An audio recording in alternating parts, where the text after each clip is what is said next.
Hello, hello, construction professionals. Welcome to the podcast where we flip the script on what it means to live, breathe, and lead construction today. In this podcast series, we unpack how great construction can really be when you lead with humanity, put people first, and drop the bullshit of the way it's always been done. Our world has changed, our conversations have changed, and it's time construction catches up.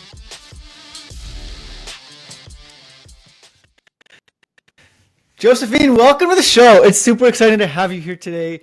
I'm full of energy, and I'm full of energy truly because of the prep work that we've done ahead of time. You allow me to show up with a ton of energy because of the energy that radiates off of you, and that is so intriguing, so interesting, and the ability to share your messaging with the world is what fascinates me most. So welcome to the show. Thank you, Jonathan. Thank you for having me. I'm so happy to be here. There are a ton of people out there who are really curious, listening attentively, and they want to know about you. Okay. So tell us about Josephine. Okay, no problem. So my name is Josephine Orlando. I have been teaching now for 2 years. I teach in the Dufferin Peel Catholic District School Board. I have always had a passion for teaching. I went to school for children, youth, and development, kind of nitpicking at why kids do what they do. How can we help them achieve their goals, and so on and so forth. I'm super into Marvel and DC comics, so I can't wait to maybe share some of that too in this interview as well. And I love people, so I'm excited to talk about that and unpack that with you. Yeah, no kidding. When we talk about your love for people, that is extremely evident. Listen, I got to tell you this. Josephine has something extremely magical about her. She's an ability to connect with people, and she does that a lot through what I believe is the energy that she radiates and sort of just comes out of every vein in her body. So I want to know, I'm really curious, what's your secret? How do you show up with so much energy all the time? What's your secret, or why? How do you do what you do? It's going to sound super cheesy, but honestly, I just live life to the fullest. And life is too short. I've experienced that firsthand with family and with friends, and you never know what tomorrow brings. So I try to the best of my ability to make as many connections as possible, because you never know when you're going to need or meet or see that person again. So I try to make as many connections as possible with people around me, just because I think that when I look in, an area that I am, or a space that I am, and I see someone smiling, I see someone happy to be there, I naturally just gravitate towards those kinds of people, and I just wanted to be that person for someone else. So, yeah.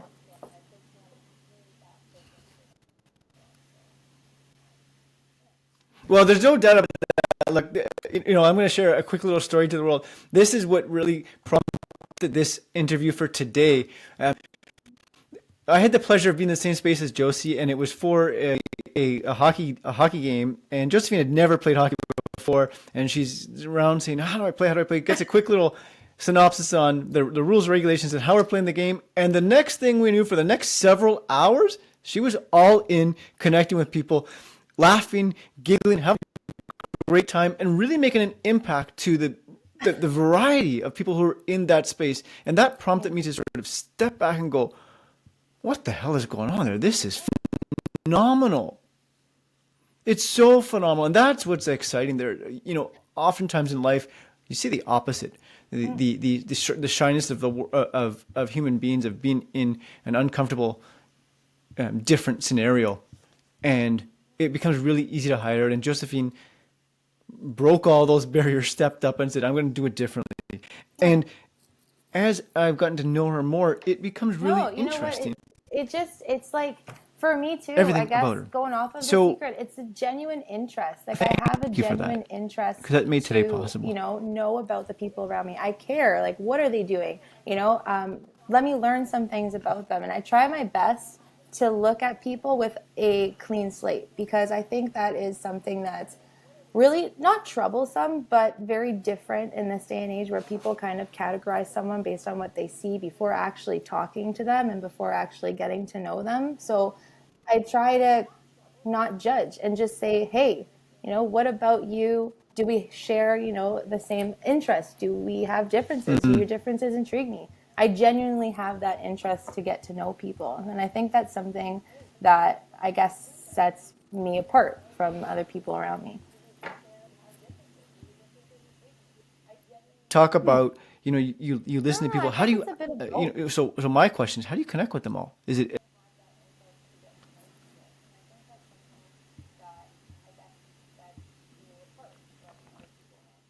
now, is that internal dialogue, external dialogue?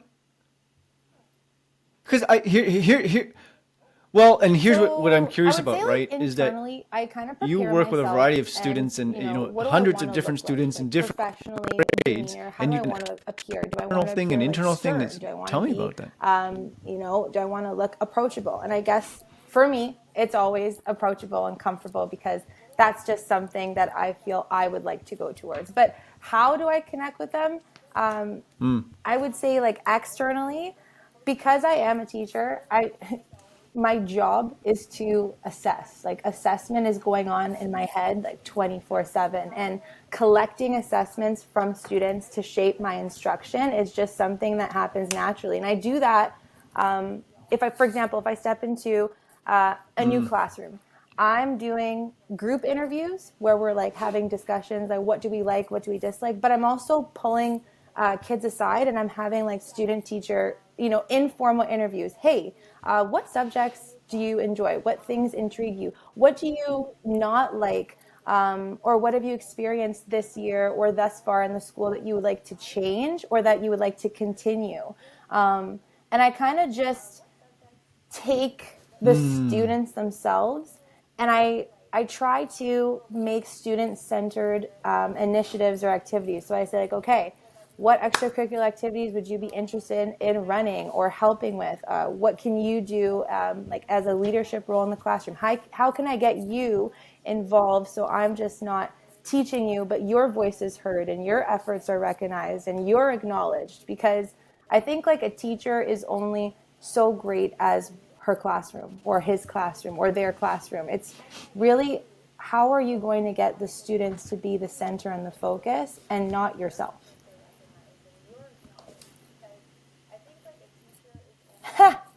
Philosophical.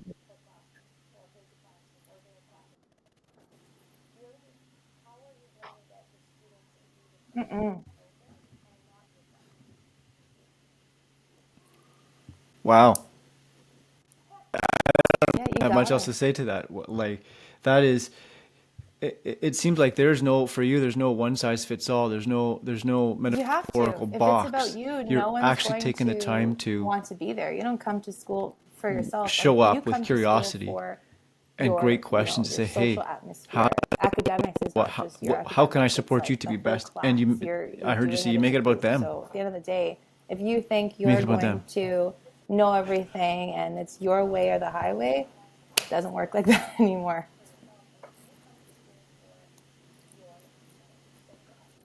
You're welcome.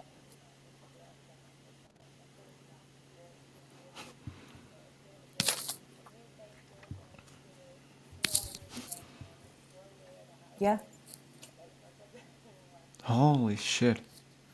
It's mind So blowing. Thank you for this. okay, There's something else maybe that I made me could give, really like, I'll give you an inquisitive. example from When you being in talked the about classroom. I'm relating you to this a prepare lot yourself because, like, to be I sleep, I approachable eat, I breathe and teaching. So, comfortable. like, comfortable. I An think my brain uncomfortable can teacher process what for I me think that means, is but what does like that actually mean in someone your who world? steps into To be the room, approachable.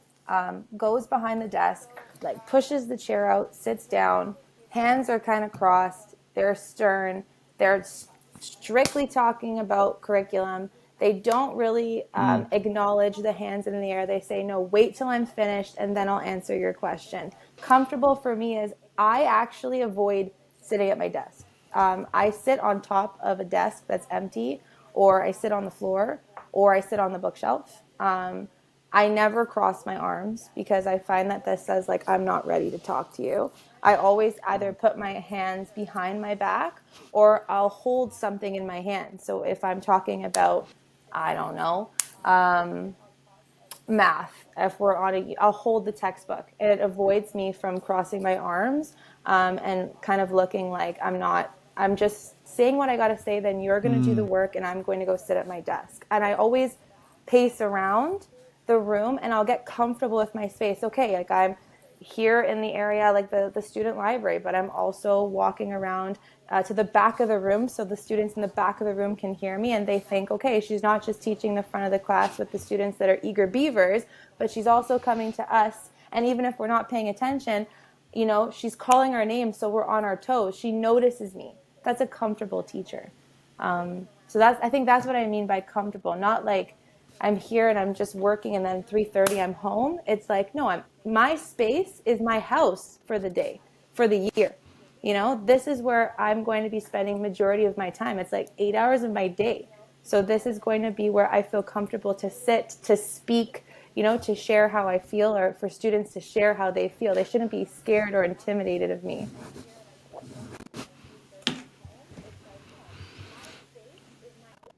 Yeah.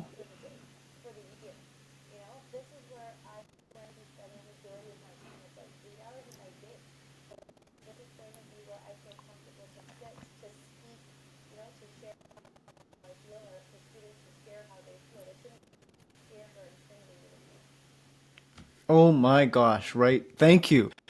Here's, you were so vividly clear on what that looks like to you that I was Yeah. following very, very closely. And, my brain, and this is what's interesting, I reframed that to, how is this any different than the corporate world? And I mean, it's not, except that you step into an office and what's it like to have a boss sit behind a desk, arms crossed, and say, yeah, so Jonathan, we're here to talk about your poor performance. I don't Yeah. know, right? I hear you say things like the importance of body language and how you sit open arms on a desk. You're not behind a desk. You're inclusive. You're moving around. Yeah. Your biggest thing, like, you made it about them. It's not about you. And the biggest thing that jumped out at me is you noticed them. Like, you had a temperature reading on what's Yeah. going on. And I'm sitting there going, holy shit.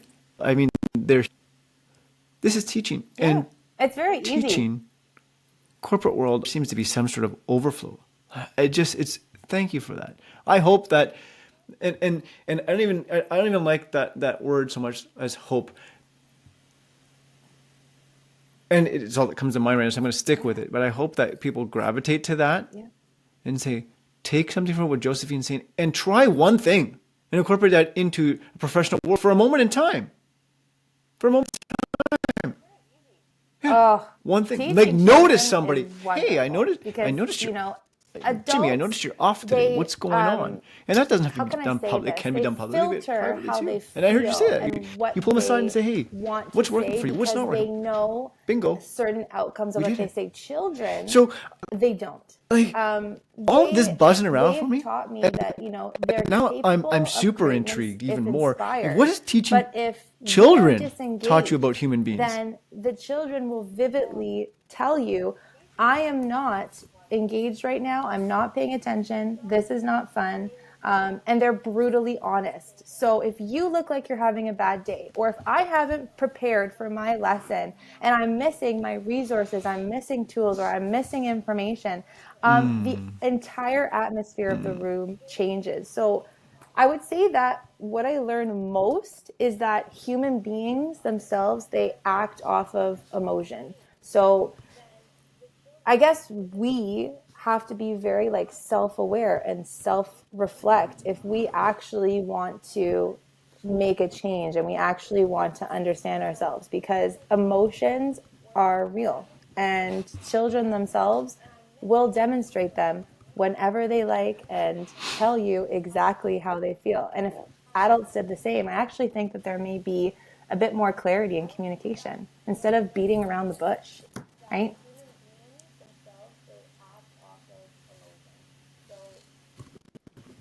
Yeah, that's it. Or hey, I'm sorry. You know, you're talking to your boss. You're having an interview. You know, you're not performing. Okay, sir, this does not make sense.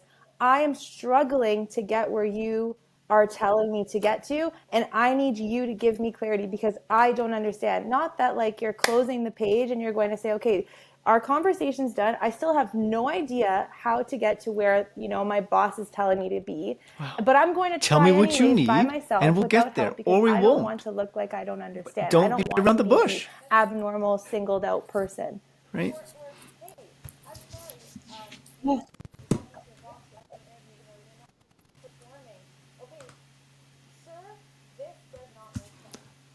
Right.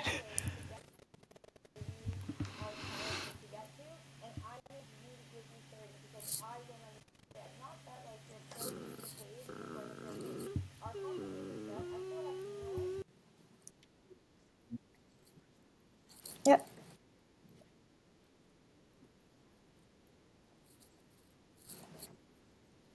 Exactly. Exactly. Yeah. I feel that.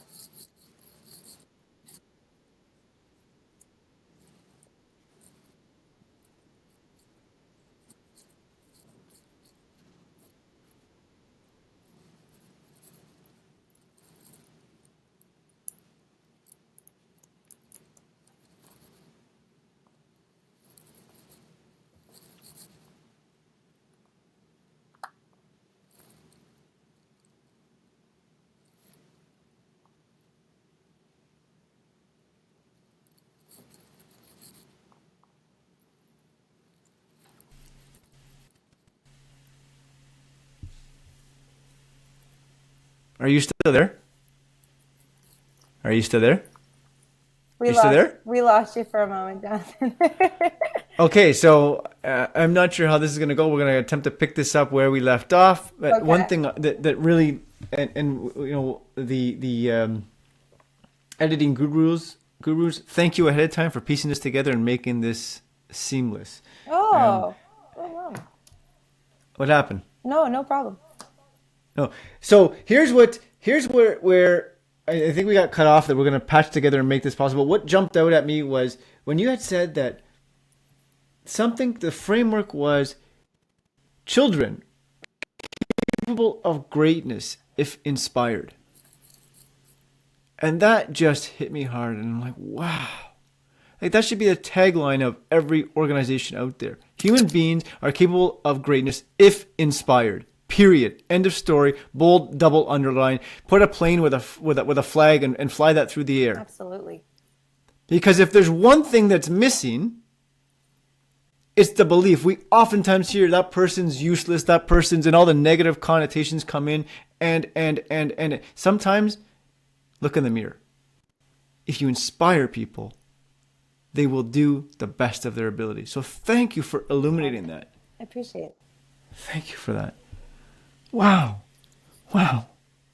You know, tell me more. Like, what else can we extrapolate from a classroom and inject it into a corporate world that you think would serve well? Yeah. Honestly, like for me, you you need to have like individualized plans. You got to know, okay, like in teaching, we call them IEPs, like individualized education plans. And if students are like struggling to grasp content or they're working at a different level, for example, in the classroom, like they're grade 5, they're working at grade 3, we have plans strictly for them to help them get to where they need to be. And I think that individualized plans, they come in so many different shapes and forms. They come in conversations, they come in interviews, they come in touch points. I know when I used to work at TD, we had like monthly touch points where they would say, okay, here's your performance, here's where you need to be, here's where you are. But there wasn't a lot of like, what is your opinion about your progress thus far? What can we do to help you? It was more so like, this is what you need to do. Next month, you got to do this, or, we're writing it down on your review. So I think that that's something we have to talk about. And I feel if that happens, there'll be mutual respect because someone will say, okay, like they respect me enough to say, you may be underperforming here. We want to guide you, and this is what you can do, and this is how you're going to get there. And if you were close to it, and if you're able to do it, then that mutual respect makes you feel like not just another guy or girl or person in the office, but like a staff member. You're not just another number or, ooh, sugar.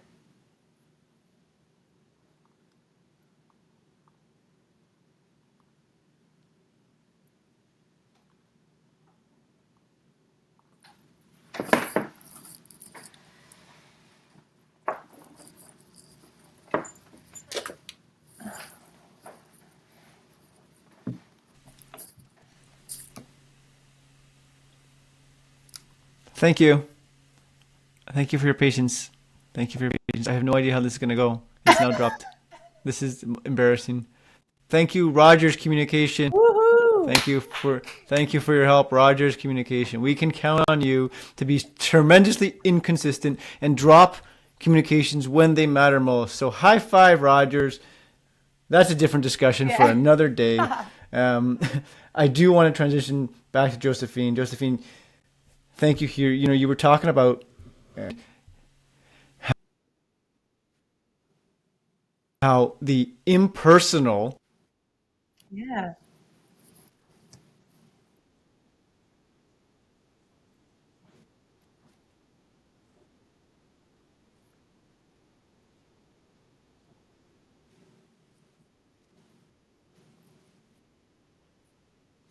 Yeah.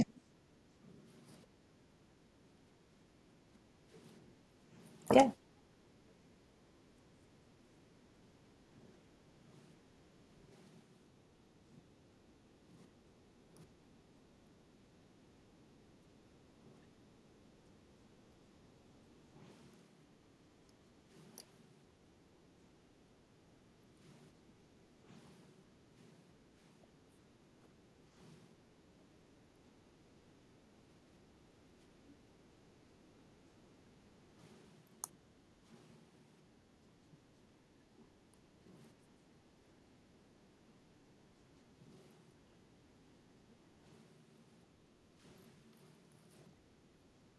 Yeah. I mean, and even like, even that, as soon as that happens and others around you in the workplace know that they're getting the same treatment, right then and there, that mutual respect, I believe that would change the atmosphere. Like, how many times do you get, or I know when I worked at TD, I got an email saying, I don't know, so and so is like the quarterly spotlight star of the week. You know, they have surpassed all expectations. They've done this, this, and this. Or like, and another outing, ladies and gents. We are in another Rogers outing. Wild. Sorry. Wait for Jonathan. So I was on a tangent.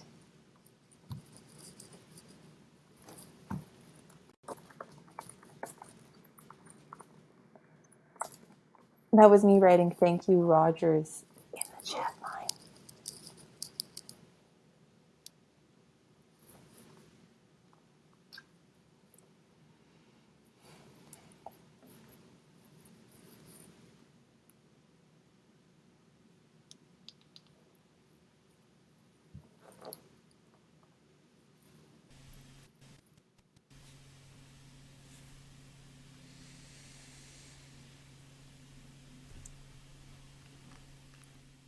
Can we laugh about this yet? Madonna. I wrote because I didn't know if it was I was like, hey guys, I'm just saying thank you, Rogers, in the chat line. And I said, I'm going to pause my tangent till Jonathan returns.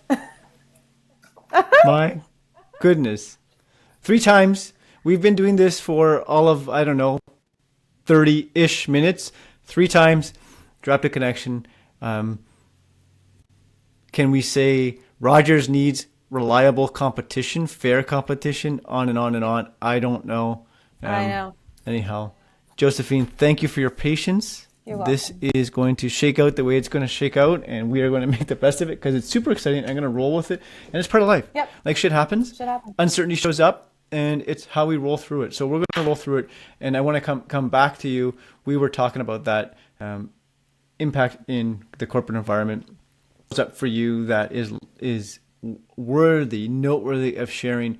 What works in a classroom that would make a world of difference in a business environment? Like, in all honesty, just show up. Like, be ready. Actually give a shit about people around you. Like, Hang on, hang on, I'm hang on. She constantly said that. thinking She about, said that, not me. That usually comes from me. Like, actually give a shit about the people. Period. End of story. You want to talk about business success?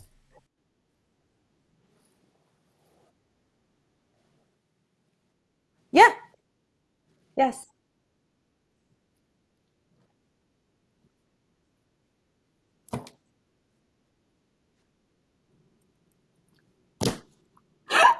Organic and cut off again.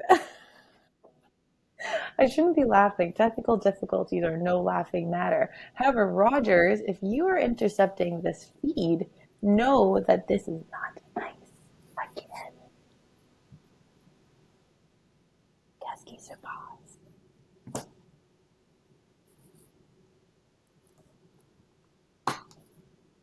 Rogers, if you were on the clock, you owe us.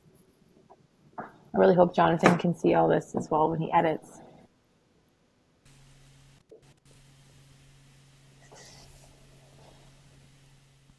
Worst connection ever.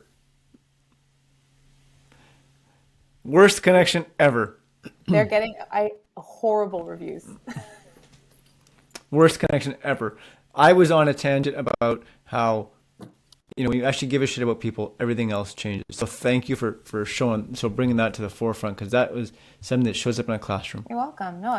What else? Is there anything else you think that is extremely noteworthy of sharing? Yeah, it's not just about you caring. It's also you thinking about, okay, how am I acting? How can I enrich the experience of others around me? Like, what can I do to change? Because you're constantly growing. There's no such thing as you're developed. You've hit your peak where you don't need to learn anymore. You don't need to know anymore. That does not exist. That is very false. If someone thinks that they are the be-all, end-all, that they've graduated university or they're a professor or they're a doctor, and they don't need to, they are lying to you, because those are the kinds of individuals, I'm assuming even in the corporate space, that they think I am the head honcho, you can't teach me anything.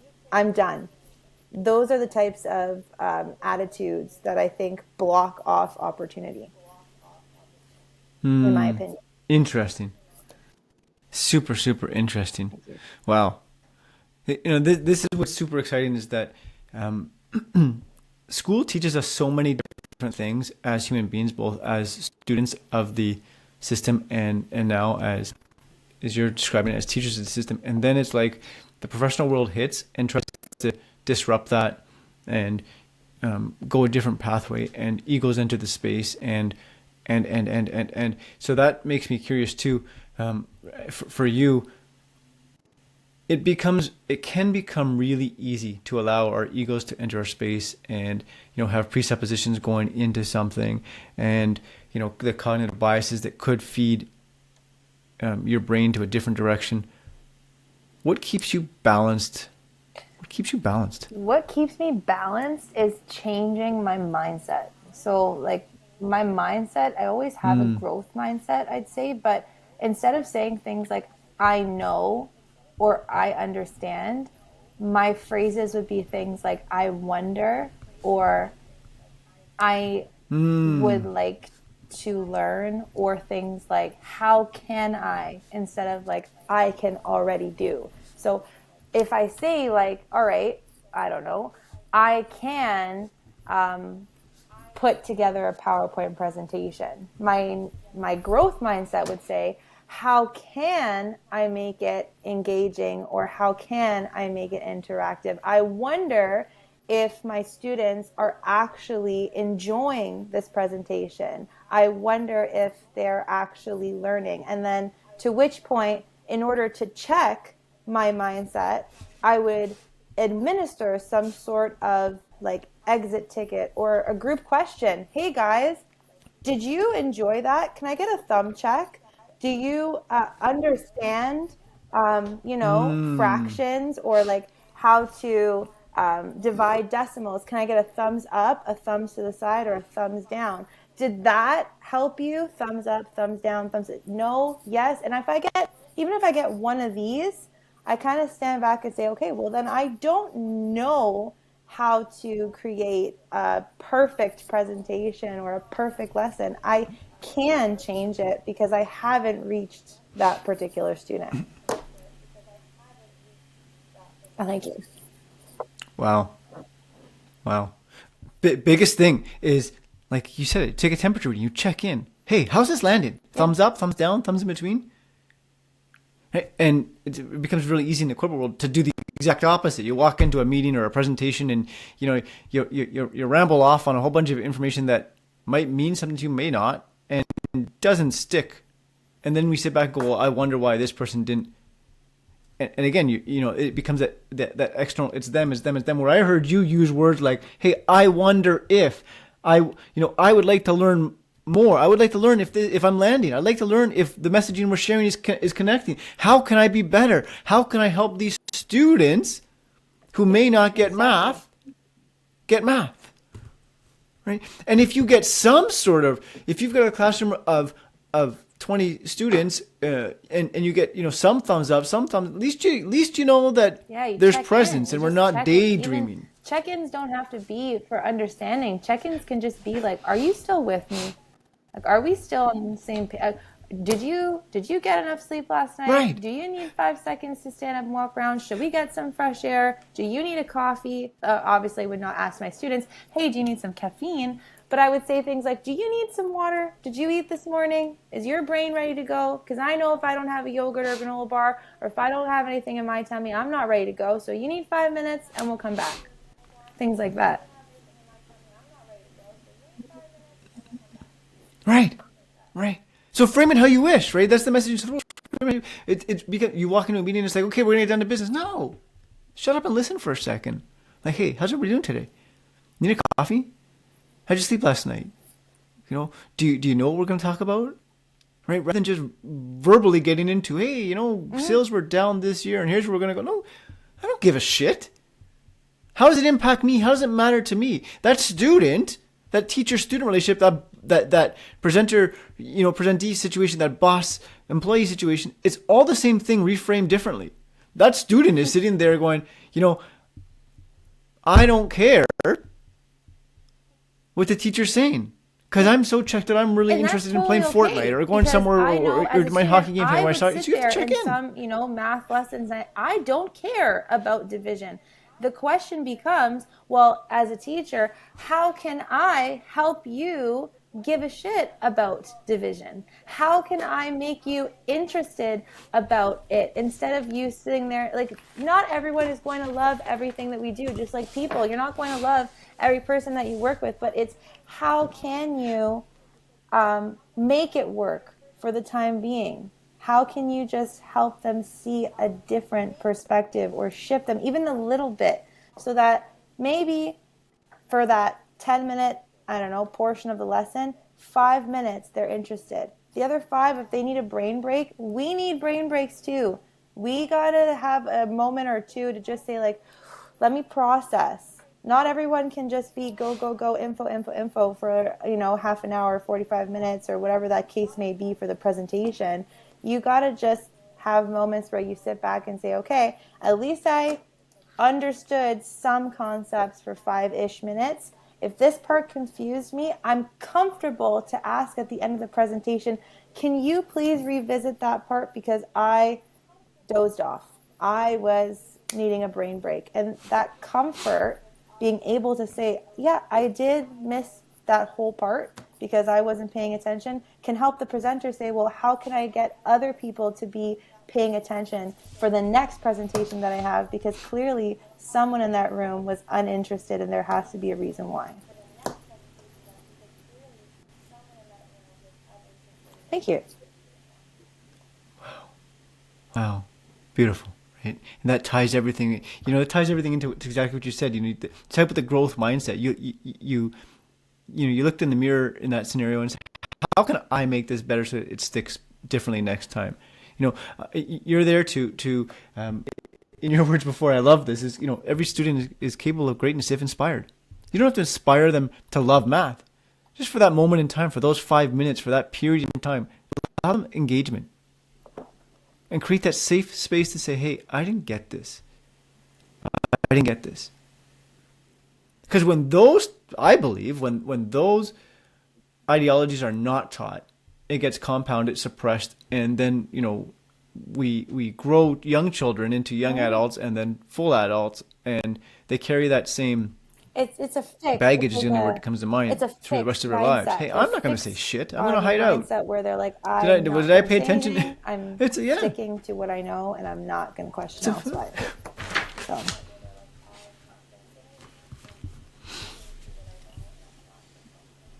My gosh, there's so much here, and to extrapolate, if you're you're gonna welcome. take one thing and inject it into a corporate world, it will change things in a heartbeat. So thank you for sharing all that. You know, given everything you said, and it excites me and it brings a ton of energy to me to have this discussion, to compute how you lead your classrooms and you inspire, grow children. When if I was to say to you, this is what comes to my mind, and I'm so curious. I'm so curious on how you feel about this. The phrase "feed, Feed, water. water, So and watch when them I, grow." if I am, I'm looking What does at that it mean to you? as a teacher, and that's on my board. Okay, that's in washable marker. It's on my whiteboard. Feed, water, and watch them grow. Feed is like, here, give them the tools that they need to reach their full potential. Okay, we water plants when they look like they're withered or they're in need of hydration. Well, we assist people, we help people when we see that they're in need of guidance, when they appear to be like falling off of their tracks, or they're struggling to reach their goals.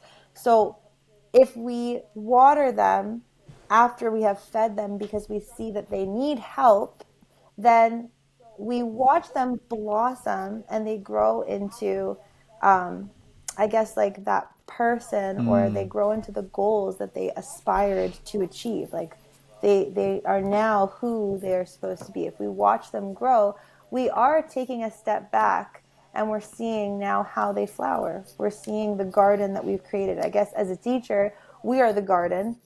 As a boss, you are the garden.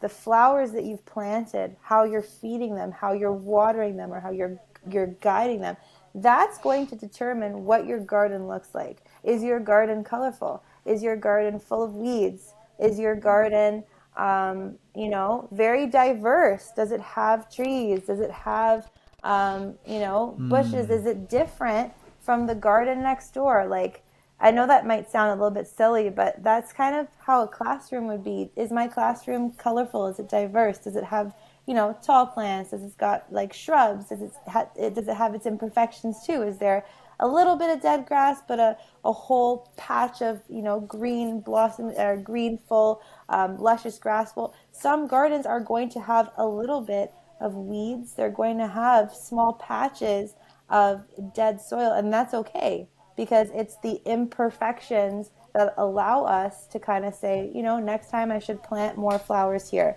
Next time I should water this section more. Maybe in the corporate world, that could mean something like, maybe this time I should, spend more time and attention on this portion of my presentation, because maybe that would have impacted performance in this particular area. You're welcome.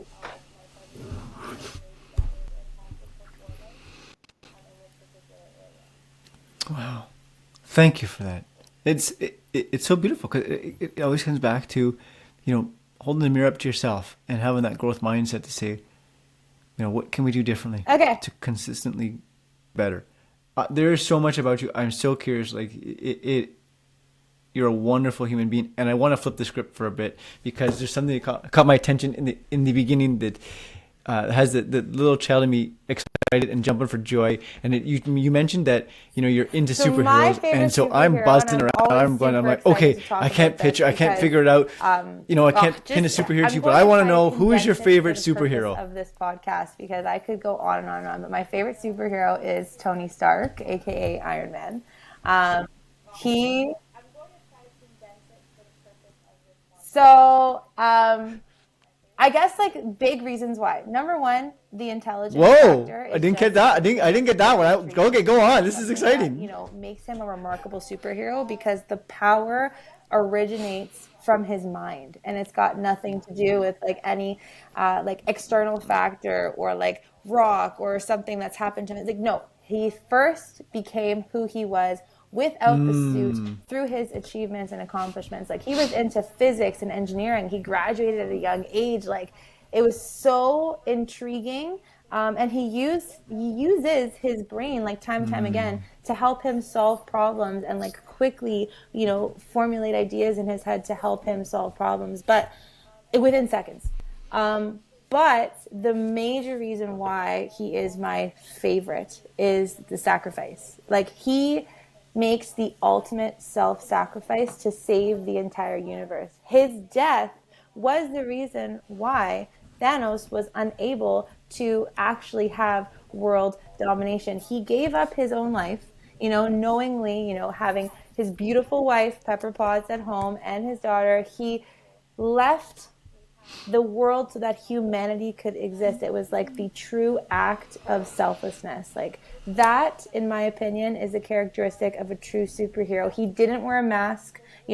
Everybody knew that Tony Stark was Iron Man. He didn't hide. He wore armor as a protection against his actual physical human exterior. He could bleed. He could, he could get hurt. It wasn't like he could regenerate a limb. He walked around and he walked around as a human being, and it was like his true self. He didn't pull a Peter Parker and throw on like Spider-Man, like a suit, and lived a double life. No, he was authentically and genuinely himself. Sometimes he was very sarcastic. However, I think that in himself is kind of like what we talked about, where he's just brutally honest. He was himself.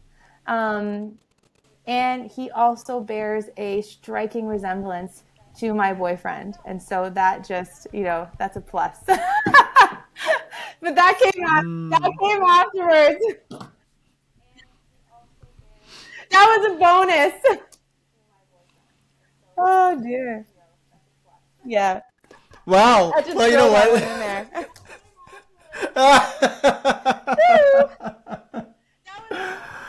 there. Wow, that was fantastic. That was fantastic. You know, we're gonna throw that one in there, and the world's gonna hear that one. But I have never ever had that perception of Tony Stark until you identified that and took me through it step by step. So, you want to make it short for the world? We ain't making this short. This is a big discussion because there's a different version of Tony Stark that, again, through the filters and biases and things we see in life, I could say Tony Stark is all about him. He's a me, egotistical jerk. Mm-hmm. Until you unpacked in that way that really had me think of something different when you talked about everything originated from his mind. Whoa. It never really stuck with that. And, the humanistic approach, he didn't wear a mask. He didn't hide out and say, I'm somebody I'm not. He was always, this is who I am. And he showed up as, he's a human being. He showed up as human. He had imperfections. He had shit days and bad days. And the biggest thing that really jumped out at me when you were chatting was the selflessness that he demonstrated towards the end, when we're talking about the end game. And that's cool because that comes full circle to some of our discussion today. If, big takeaways are selflessness. I don't care who you are as a human being. Selflessness transitions and changes everything. You don't show up. You talked about it. You said, I don't show up arms crossed, chin down, in a book, sitting behind a desk, waiting for people to shut up and tell them it's going to be done this way. You show up with selflessness. It's not about you. Yeah, that's about them. And you know what? Like, and when you give a shit about other people, like egotistical. Sure. I mean, you talk about Tony Stark, that are we when he categorized gave his that way life because for everybody we else, love that ourselves? was pretty powerful. Like, for example, would someone look at me and say, if I say like I'm proud of me, I was able to, I was able to achieve this goal. I love myself for it. I am great. I am awesome. That's just me with my mindset. Like, I can do it. My mindset is like, I believe in me. And I feel like that was also embodied in Tony Stark. He said, I am great.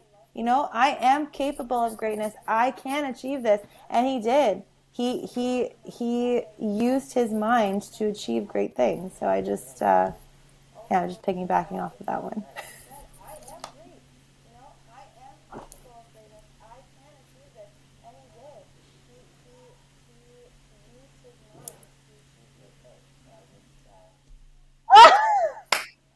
that was super exciting. And I'm going to ask a burning question. It's the I'm smiling 'cause I love the resemblance. Like, oh, and by the way, you know what? My favorite superhero, I found a boyfriend that just looks exactly like him, and I'm like, wow, well done, well done. That was a perfect cap to it all. So thank you. That was a lot of fun. Thanks for taking me down that journey. I You're very now have a welcome. different perspective of Tony Stark and Iron Man, which part of this conversation I didn't. He would be often the superhero I would challenge and say, this is what my feelings are. So thank you for shifting my perspective on that. Listen, after all this, there are two. I guess the one thing that's really sort of sticking in my mind, and maybe it's a combined question, and it's you know Well, we knowing what said we it. know and chatting about what Listen. we've chatted about Just today. listen. Like What can we children do are to make a bigger active impact on our agents. They're children so capable that of they can grow voicing up to be their better own human beings opinions and leave and the world a better concerns on place? What's things that they one love or thing you things think that they do that would not. make the biggest And difference there's in the just world? like this preconceived notion that children just can't. And like we There. put them into this category that they're ignorant, and thus because they're ignorant, they're unable to do things. This is so false. Like if we give children tools and we give them the means, they can do whatever Mm, it is they set their minds to. Like if we want to see a better world, if we want to see change, well, you need to stop treating children like kids and start treating them like young adults. Like allow them to see the world for its imperfections, because the reality is the real world is not rainbows and unicorns. The real world is actually sometimes very dark. And you know what? right. Sheltering children from this darkness is only going to put them at a disadvantage. Like, show them what's going on in the world. Poverty exists, okay? Low incomes community, those Mm, are real. They are not all privileged communities and upper class communities. This is a false idea that that is education. No, show them homelessness. Show them different school settings where desks are falling apart, where textbooks are ancient, and let them tell you how they feel. Like, I guarantee you, if we were to show, I don't know, child poverty, a short clip, an excerpt, 30 seconds, not even 10 seconds, and you asked a group of, I guess, quote unquote, younger students to draw a picture of how it made them feel, they could tell you, they could show you how they felt. Maybe they won't be able to, formulate beautiful sentences like we can with academic jargon and all that, but they could tell you they don't look okay. They need our help. Why don't we just I had a kid once during my class. We were mm. talking about homelessness in downtown Toronto. I think grade 4 or grade 5. He's like, why don't we just make sandwiches? And I kind of just took I was like, pardon? And I won't say the kid's name for the purpose of, but he like, we'll just call him Adam for the purpose of the podcast. But so I said, pardon, Adam? He's like, why don't we just make sandwiches? He goes like, all of us could probably put Oh, together. He's like, how much is bread, miss? I'm like, I don't know. I'm like, depends where you go. Like, I could get like a nice loaf of bread. I could get a breadstick for $1. He's like, so why don't we just get cold cuts or peanut butter, jelly? Why don't we just bring them sandwiches? I'm like, that is a great idea. Why don't we just do that? And it's like, you don't expect these ideas to come from these young kids, but the idea is like they're not ignorant. They understand. Like it's easy for them to say, "Hey, why can't we just? What's the big deal? If people are struggling, why can't we just help them?" They know. It's just we categorize them as ignorant. We think like, "Oh, if we tell them what the real world looks like, if we tell them what struggle is or what that means, then they're going to go down the wrong path, or they're going to get involved with certain things and they're not going to know what they're talking about." Like it's for me, I think it's so crazy.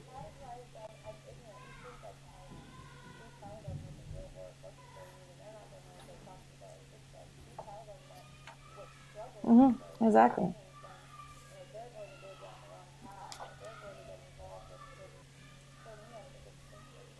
wow. Thank you for that.